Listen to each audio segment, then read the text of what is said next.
video coming to you live from Invictus Forum. In today's video, I'm going to talk to you about the country Poland. And the reason why I'm talking to you about the country Poland is because you are probably listening and watching from Cameroon or from Nigeria, and you are concerned about the fact that the economy is getting worse and you're not sure how sustainable that will be in the near future, and you're looking at the possibility of going somewhere where you can find the possibility of helping yourself to be able to help another member of the family.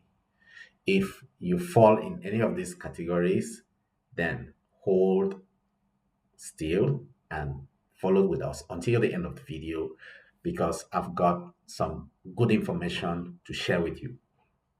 The country Poland is a country in the European Union. It's a country within the Schengen zone of countries as well.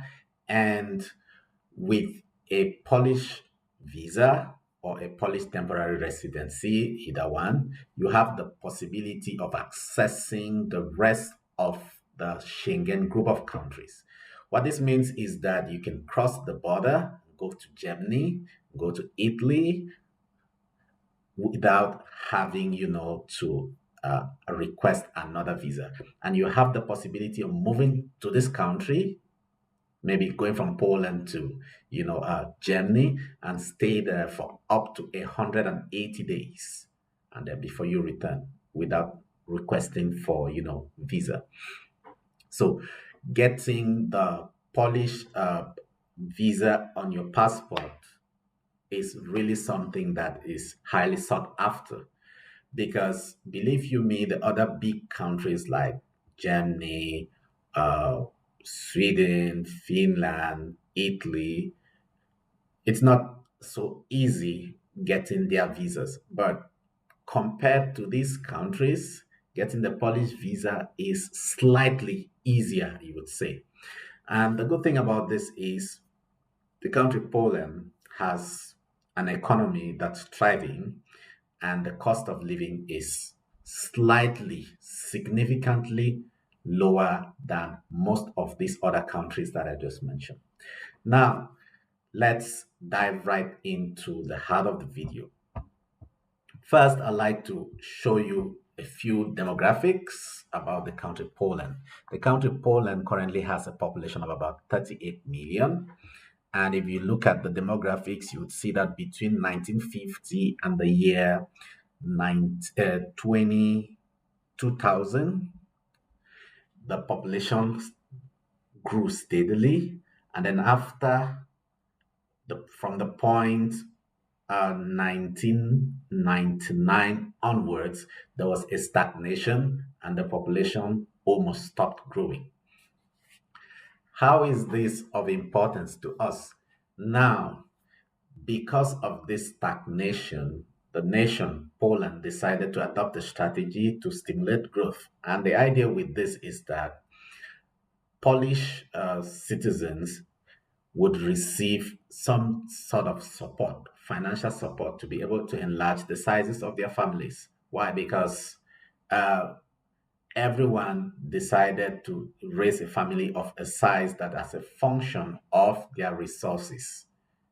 You don't want to be caught in a situation where you're trying to raise a family and you don't have enough resources. So the government decided to step in to help.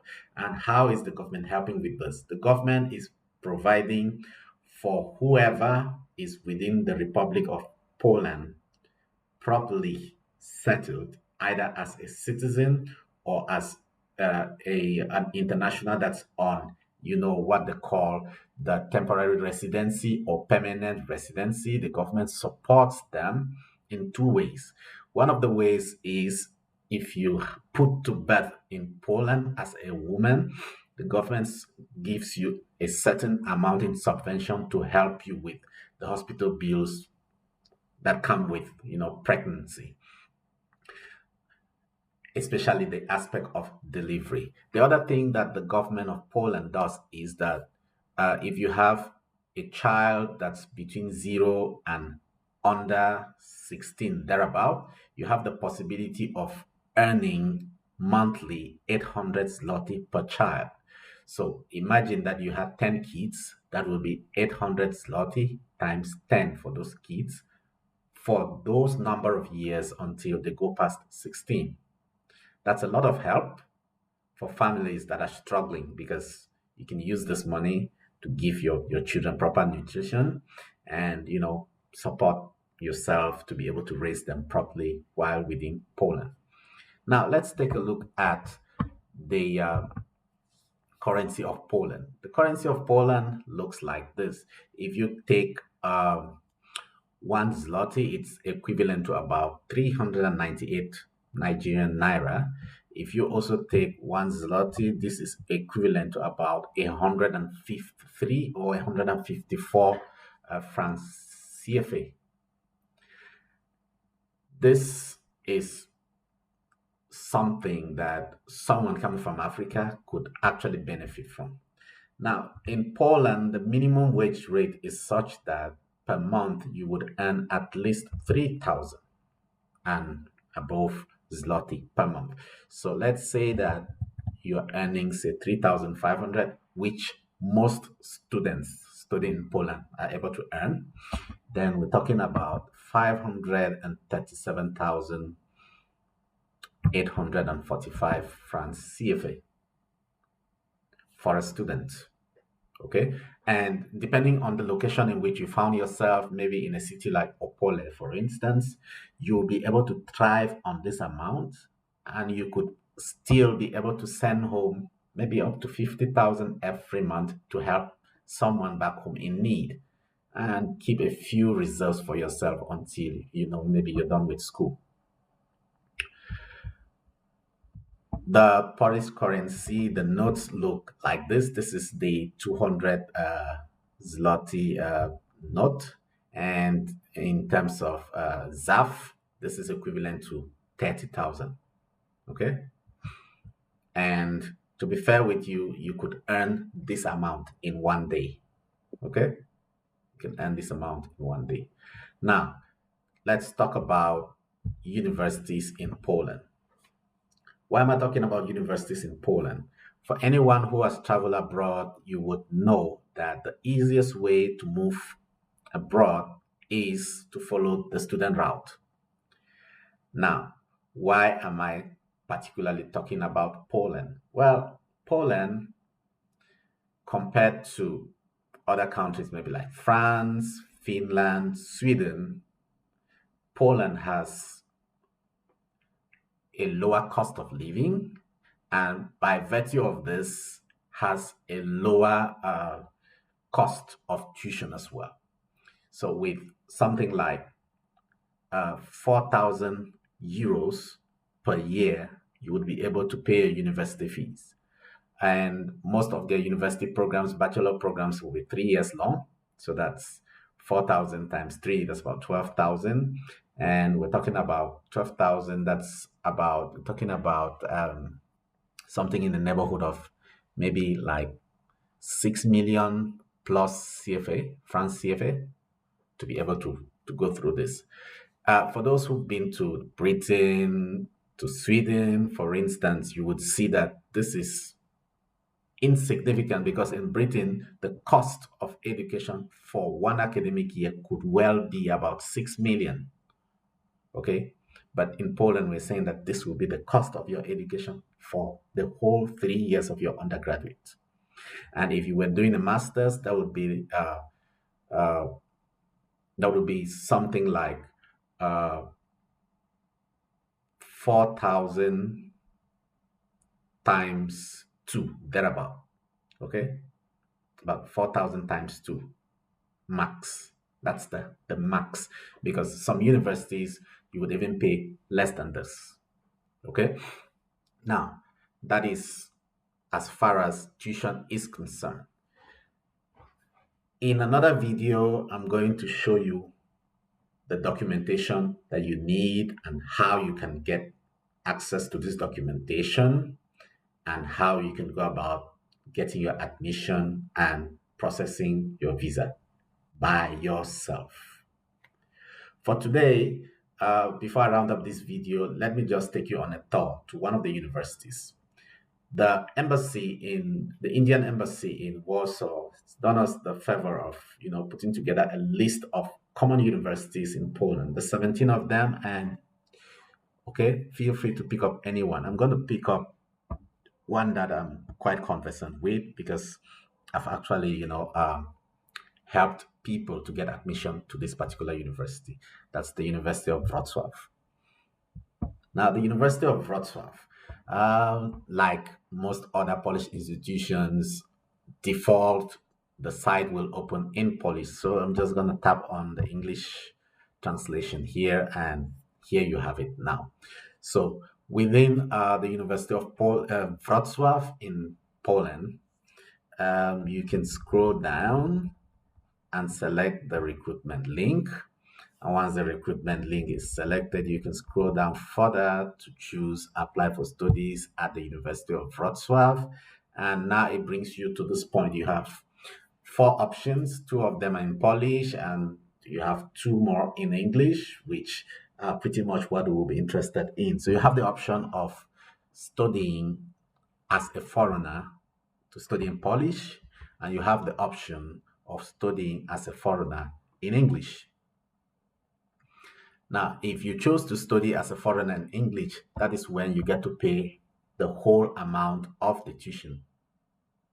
Okay? And if you chose to study in a Polish public university and to study in Polish, there's a test of Polish that you'll be expected to take. And if you take this test and pass, then you may qualify for tuition free studies. What this means is that you're not going to pay a dime if you pass this exam, and you would go through your studies without paying a dime.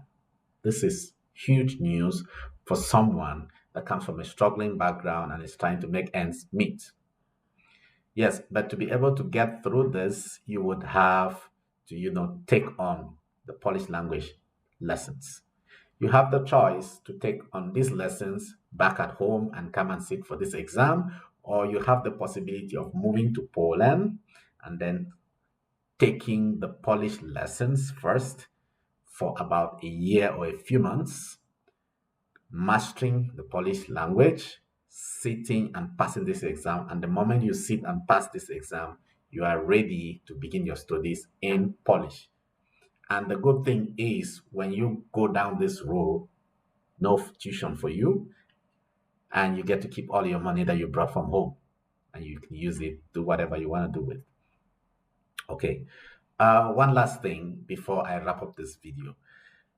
Poland would generally give you the possibility to, be able to move to any of these universities and settle within the dormitory, at least for the first year. Okay.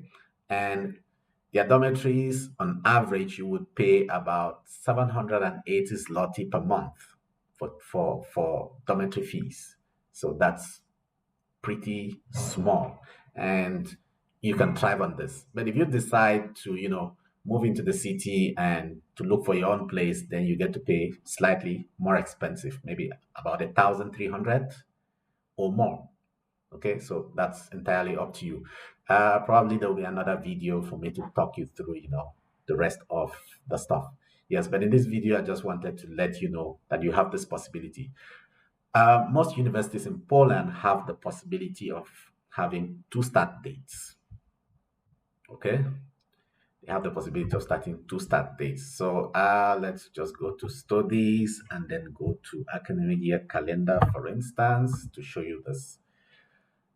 Give it a few minutes, and there we are. So now you look at the academic calendar, you see that there is the winter semester and there is the summer semester. The winter semester starts in October and the summer semester starts in February. So you have two intakes. So if you are late, like it is the case right now, then you can go for the summer semester, which will begin in February. And the smart thing is, if you have all the documentation required, you could get admission within a period of 1 month max. I mean, I've had results within 2 weeks for people that I helped to apply, and they got admission within 2 weeks. So that's what I had for you in this video. Stay tuned, and I would be ready to update you some more in the next upcoming video.